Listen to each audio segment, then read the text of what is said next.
تو بھی اخلاق کی تلوار سے مارا خباب۔ اگلے مصاحب رہیں گے مجاہد حفظ کے طالب علم۔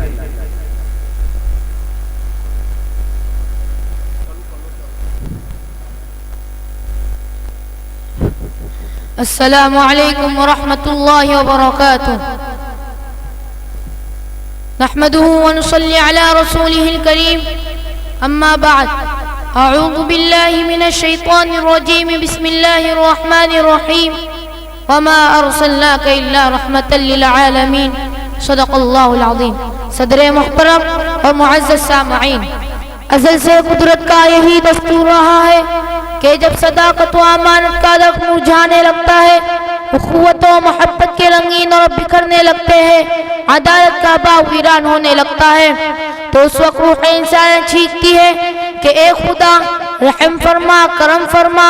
اس آہو پکار چیخو پکار سے رحمت خداوندی جوش میں آتی ہے، اور ارحم الراحمین کائنات انسانیت پر رحم و کرم کا ایک انقلاب برپا کر دیتا ہے۔ عالم انسانیت کی فضائے روحانی کا ایک ایسا ہی عظیم انقلاب عرب کی وادی میں رونما ہوا، جس نے سارے جہاں کے ریگستانوں کو سرسبزی اور شادابی کی بشارت سنائی۔ یہی وہ خدا کا حبیب اور حجاز کا ماہ طیبہ ہے، جس نے توحید الہی کی چمتکار سے کفرستان کو جگمگا دیا۔ ساری دنیا پر اس کی رحمت چھا گئی، اور کیوں نہیں چھاتی جبکہ رب العالمین نے اسے رحمت للعالمین بنا کر بھیجا تھا۔ وما ارسلناک الا رحمت للعالمین۔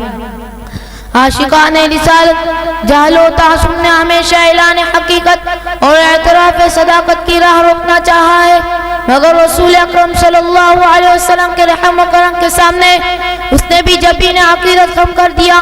اور کیوں نہیں کرتا جبکہ تاریخ نے اعلان کیا ہے، زمانے نے شہادت دی ہے، جانی دشمنوں نے بھی گواہی دی ہے۔ ابو جہل رسول اللہ صلی اللہ علیہ وسلم کا جانی دشمن تھا، مگر قیصر ان کے دربار میں رحم و کرم کی گواہی دیتا ہے۔ عمرو بن خون کی پیسی تلوار لے کر دربار رسالت میں حاضر ہوا تھا، آپ نے اسے چھیڑا بھی نہیں۔ ابو سفیان جو دشمنان رسول اللہ صلی اللہ علیہ وسلم کا سرغنہ تھا، جس نے رسول اللہ کے خلاف ہزاروں سازشیں کیے، آپ نے اسے بھی رحم و کرم کا تحفہ پیش کیا۔ ہندا جس نے آپ کی چچا کی ناک کاٹ کر آپ کو تڑپا دیا تھا، آپ نے اسے بھی معاف کر دیا۔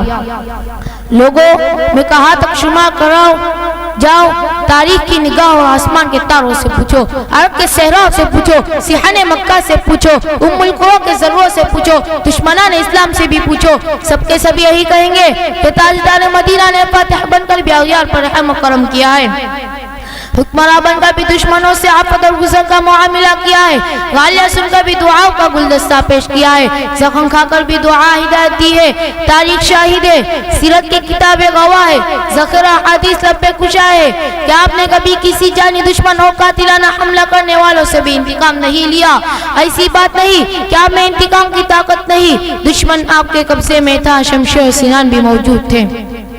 حکمرانوں کا دستور بھی یہی تھا کہ جانی دشمن سے بدلہ لیا جائے، مگر قربان جائے اس عقائد نامدار مدینہ کے تاجدار پر کہ انہوں نے ایسے موقع پر بھی رحم و کرم اور آفت اور گزر کا اعلان کیا کہ دنیا کے دوسرے قائدین اقوام نے ایسے موقع پر شمشیر اور سنان کی جھنکاروں سے فضا میں شور برپا کیا تھا۔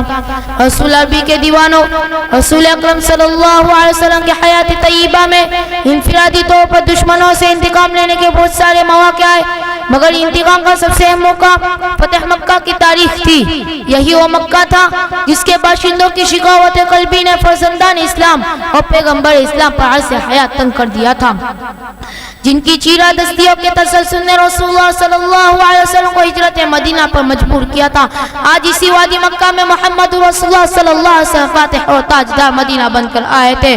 سیحان حرم میں دشمنان اسلام کا مجمع تھا، غزالی مظلوم کے دست قدرت میں تھا۔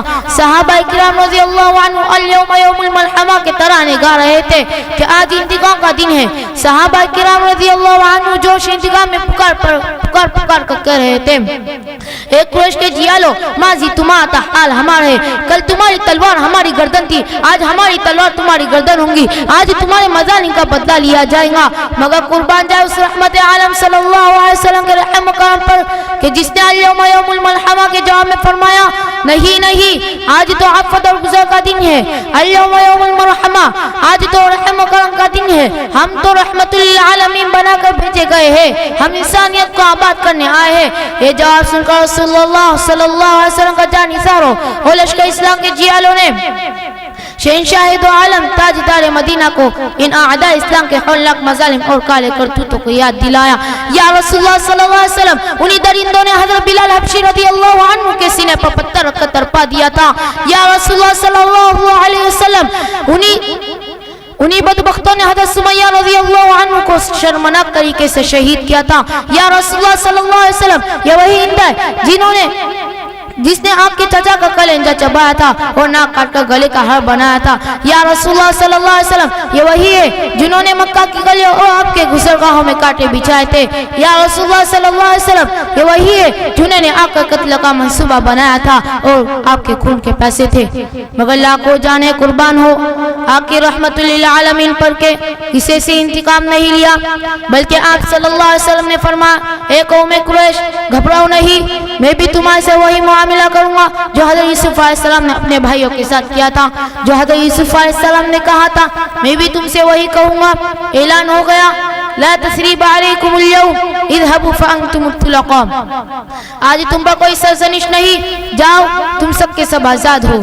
آپ کا دشمنوں پر لطف و کرم اور اغیار پر رحم و کرم کا یہ واقعہ ایسا چیلنج ہے جس کا جواب ماضی و حال کے کسی شہنشاہ اور فاتح کے واقعے سے نہیں مل سکا۔